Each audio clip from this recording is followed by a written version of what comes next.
Hondo, or what? Here.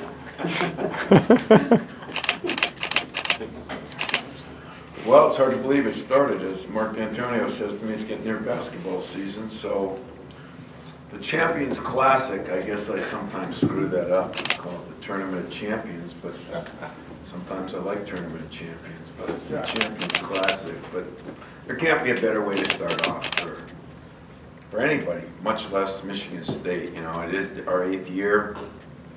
I was pleased to hear that they just announced that there is an extension for 3 more years, so there'll be 12 straight years.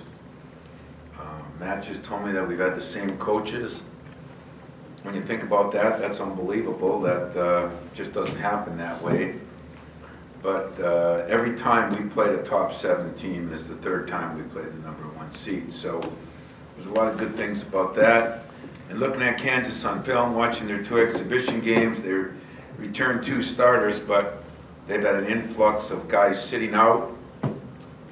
The Lawson kids from Memphis, you know, one of them's a preseason first-team All-American. So he's played a lot of ball. He's sat out. I think he's gotten better in watching films from when he was at Memphis, when he's there now. They've won the Big 12 last year and advanced to a Final Four. So they have guys in the team that know what it is to win.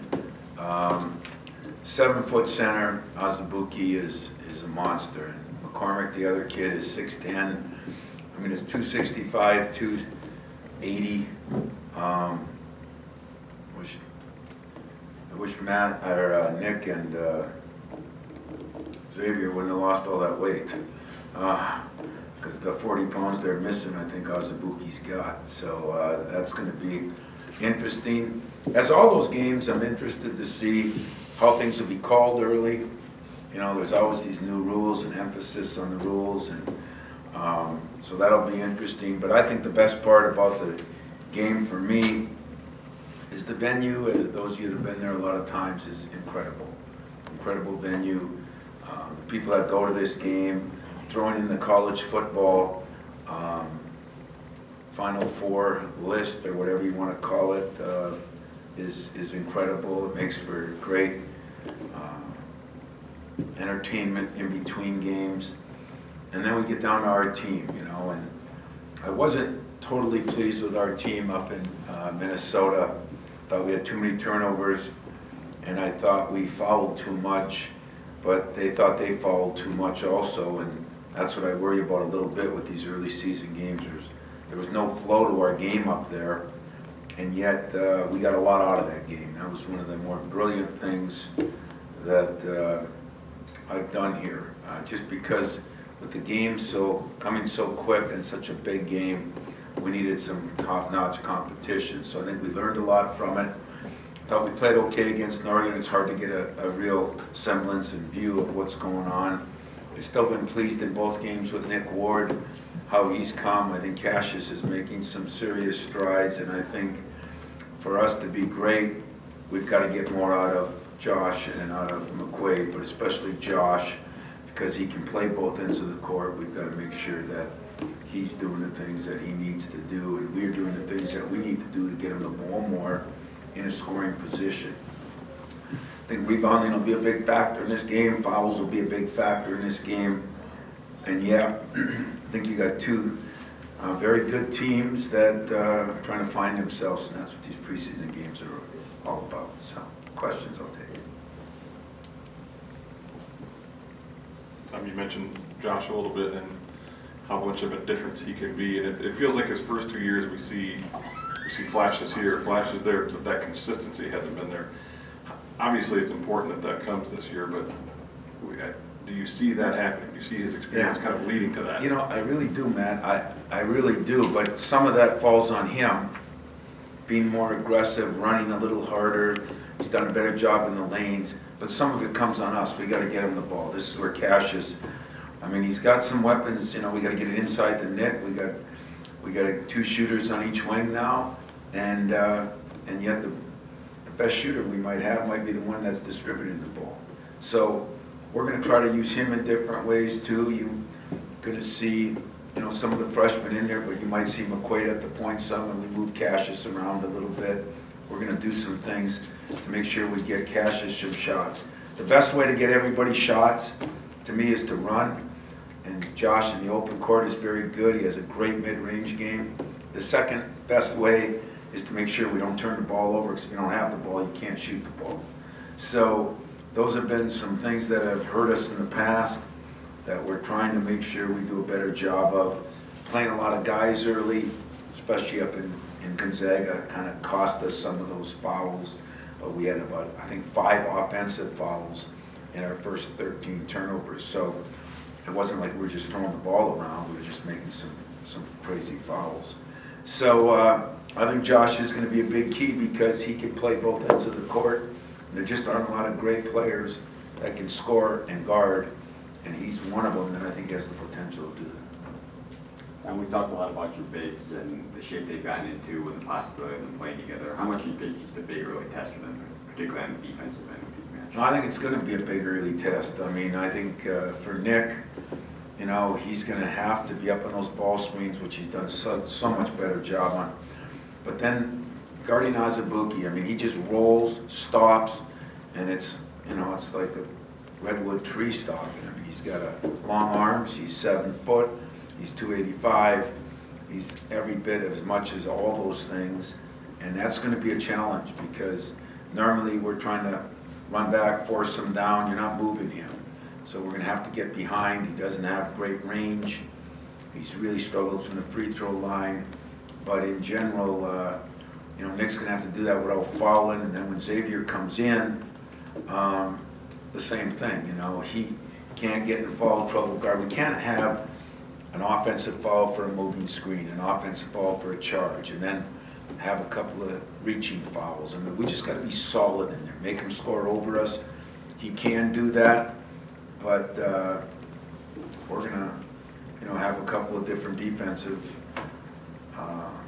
ways of covering them that I won't disclose. There's nothing, any big secret. I'm not flying Jabbar in or anything. We're just going to try to do our job the best we can do it. So you mentioned Cassius.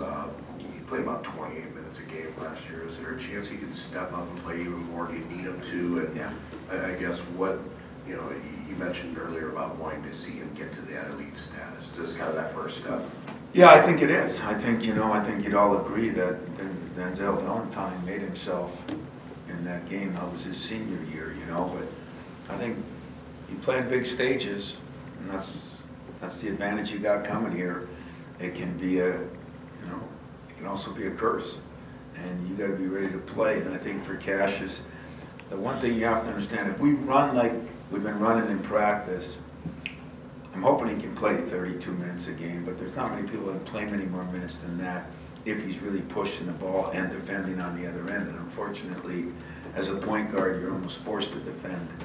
And he has been better at that, but there'll be a lot of pressure put on him too. They got some young guards, but very quick guards. And I think I said all along Cassius would be a big part of this whole year, meaning he has to run the show.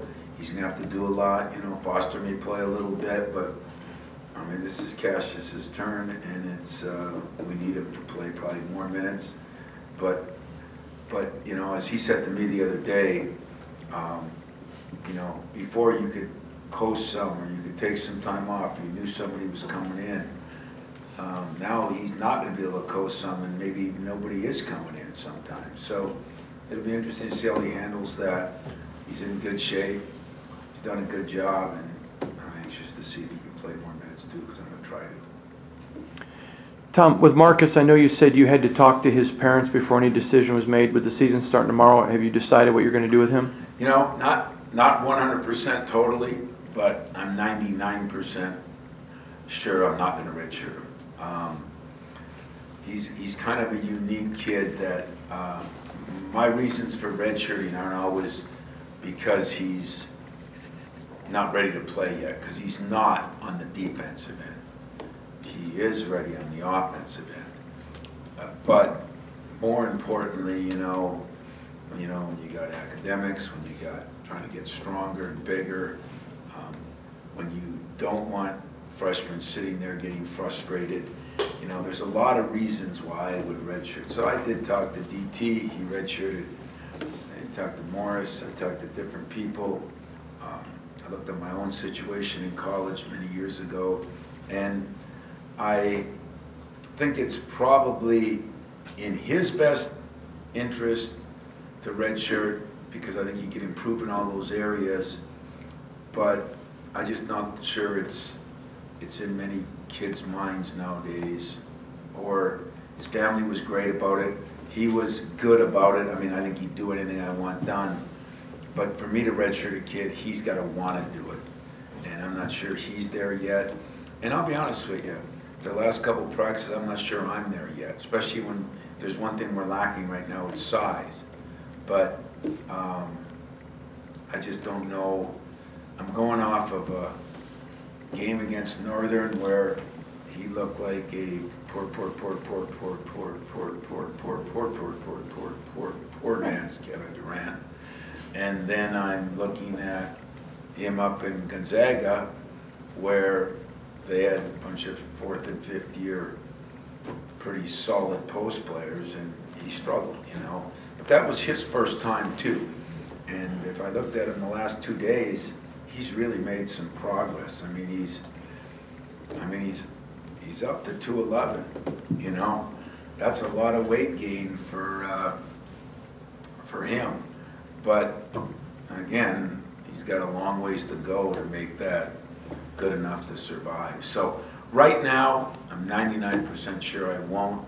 If I get there tomorrow night and don't play him for whatever reasons and have another few days to look at it, but it'll always be his decision. And his decision now, I don't think he'd like to, but I don't know one kid that I've ever redshirted that would like to.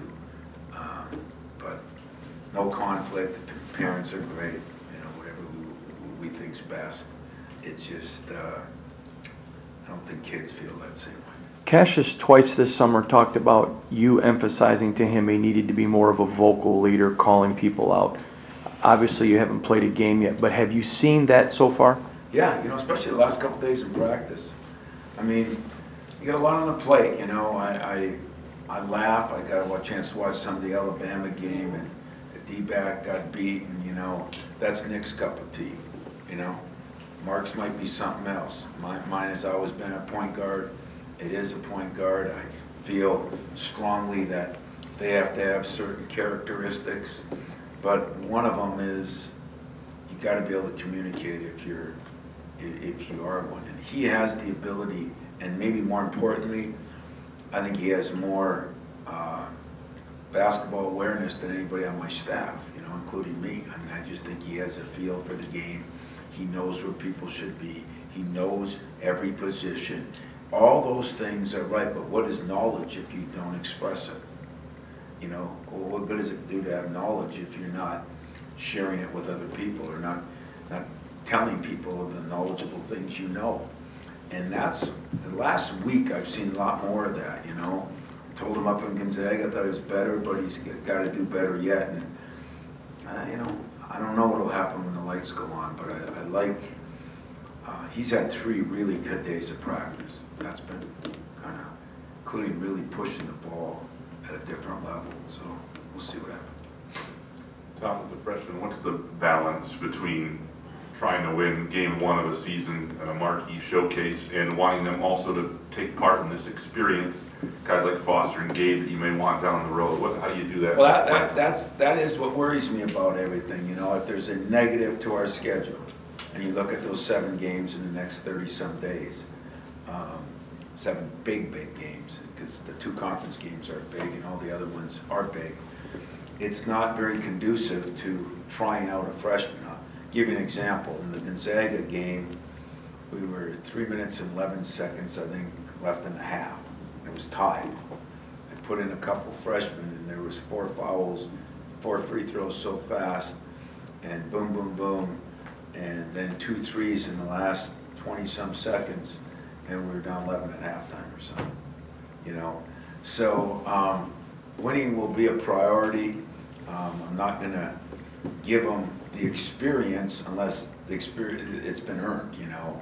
And right now, yes, I could use some of those guys, but it might be more in a if we need them situation than here, go enjoy the experience. And I don't mean you said it like that. I'm just saying the experience for them, to me, should be getting on that plane tonight and flying to Indianapolis and getting off and seeing people at the hotel, whether it be reporters, whether it be fans. It should be going to practice tomorrow. And when you're at this event, I mean, you figure there's everybody there from football, because they're covering it. There's everybody there from basketball. There's, I mean, it's been a who's who goes to those games. I mean, from movie stars to pro athletes. That's part of the happening. And hell, some of those guys might be so nervous they might, you know, kill the tuba player. I don't know with the first shot, but it's going to be an interesting for those freshmen. And yet they've all been through something in AAU ball, but winning games is a priority. Getting somebody some experience is also one, but that's where our schedule hurts us. If you want to know the one area, if you look at the next 4.5 weeks, what did we say, 30-some days, we're playing 7 of them that are, you know, from Iowa to Rutgers in the Big Ten to Florida, Louisville, and maybe Carolina or Texas or UCLA to Kansas. So there's, damn, that makes me nauseous. What the hell did I rattle that off for? It was a good press conference until then. But so we're going to try to, but I think part of the folderol of stuff, it's like, you know, you talk to the kids that this is an NCAA tournament event. This is what it's, I mean, this event tonight is better than the Final Four event or tomorrow night. When you look at the teams that are in that, I mean, 4 teams in the top 10. You know, very few Final Fours end up with that. So we'll try to talk to them about that. They'll have to go through the experience of the hotel and the meetings and the film sessions and the walkthroughs and a lot of stuff that goes on. That's why for a little bit, that thing in Gonzaga, we tried to do a little bit of that just so they get used to it. Josh was talking about practice the last couple of days and how it's amped up. And you're salivating talking about this. You've never hidden behind, hey, they all count one. These games mean more. Yeah. And why is that so, and how fun is it to prepare for giants like this for you? Oh, it's the best. I mean, it's, you don't do this in Northern Michigan. You know, I promise you that. You know, it was Michigan Tech, Lake Superior, and if we had an off night, we played Sumi College, so it was a little different up there. And what I did when I was playing, but at the same time, as a coach, these kind of venues, I mean, you dream about these when you're a kid. You dream about it, you dream about making the last shot, throwing the last pass, you dream about all these things that happen. And as I say, that my favorite thing in my job is to watch other kids live their dream. Well, this is one time I get to live mine too. It's still my dream to play in these games. It's still my dream to play against this kind of competition. It doesn't get any better than this. I mean, these are sleepless nights. You know, they don't get old either. Not to me anyway. They don't get old, and they don't get where I feel like I've been there, done that. If I get to that point, time to get the hell out of Dodge, and that's probably the way I look at it. So yeah, things are ramping up a little bit, and they should ramp up a little bit. Now there's negatives to that. I mean, you got to keep a balance, which I'm not the great balance guy in America. You got to keep a balance, and especially when you're playing these kind of games this early, long season. You know, I still say that basketball, long season, but exciting. So I'm looking forward to it. Coach, back here, 2 quick questions. First, what is your relationship like with Bill Self? Both Hall of Famers, so I'm sure you have a bond together. Yeah, you know, I mean, we all went in at a different time, all 4 guys, and so it wasn't like we were there on that big night. But the cool thing is, as they tell you when you have a dinner there at the Hall of Fame, and with all the other Hall of Fame guys, and they call it an incredible fraternity. you know, I don't think enough times we get to see it in basketball. You see it in football because of the way they do theirs on that night. And but in that respect, I've known Bill for a long time, and we've played against each other 10, 12, 8, I don't know how many times. You would know. You would know. As usual, you don't know. So that's a problem right off the bat. Huh? Georgetown guy. But, and a dookie. Talk about sandwiched between two mediocre people. Anyway, back to what we were talking about. You asked the question, right? You want to answer? Bill's done, you know, when you win as many Big 12 championships as he has, and, you know, I played against him when he was at Illinois, played against him, believe it or not, when he was at Tulsa over in Hawaii. That was the first time, and I'm on the board with Bill. I know Bill really well, I know Mike really well, I know John really well. So I know all those guys, they've all got great programs, and time the Spartans beat one of them. And secondly, Miles Bridges just welcomed his first baby, his first child. Have you gotten to speak to him since? I have. Ace. I just asked him one question. He says, Coach, he's going to be ready for you in 18 years. And I said, I don't care about that. I said, can he dunk? He can't dunk, I don't want him. And so he can't dunk, so I guess I'm not taking him. But you know, Miles is doing well. I mean, I'm glad everything went well for him. Jaron's doing really well. Gary Harris leading his team in scoring. I talked to Draymond yesterday, you know, all the guys called before the first game. And that's pretty awesome too. But yeah, they're all excited, and they're all doing pretty well, to be honest with you, including Ace.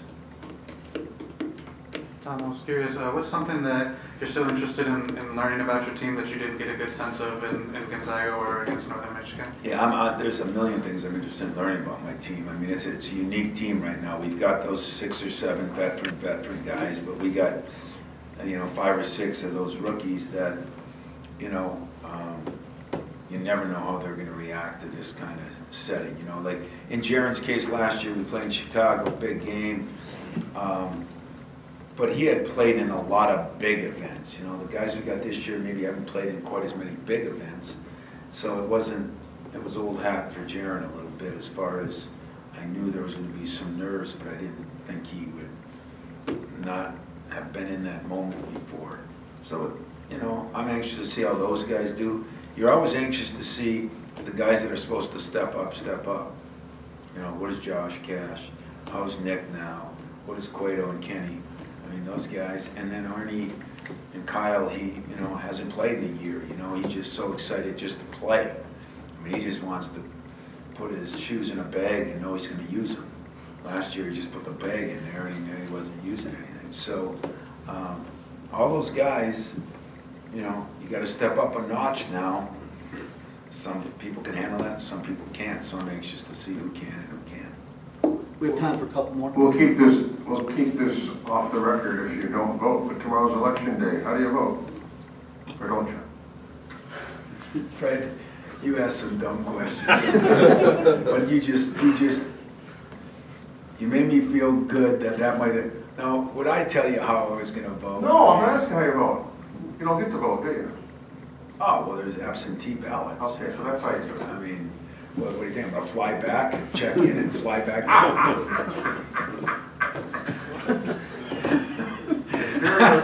Just curious. Ah, you are special. If I don't know the answer, it's not a dumb question. How are you voting? I'm not It's a telling Hall of Famer back there. Freddie, that's right. I'm not telling you that. I'm just curious. Just stricken that, we'll make that all off the record, all right? All right, Fred, thank you. Anybody got a real question? Really? Well, let me just say this, that it's, I'm excited to get started. I really am. It's early. I mean, it is different, you know. We just keep looking back and we look at all these different things. It's early. And usually Mark's calling me and telling me, you know, one more football game, you got basketball going, starting. It just seems like it's getting earlier. But at the same time, we've been practicing longer. So we need to start playing. practice is good, but it's difficult on players, difficult on coaches. So hopefully tomorrow we'll do a good job and our team will do a good job, but it's going to be a hell of a night of basketball, a hell of a happening. I guess I'll see y'all.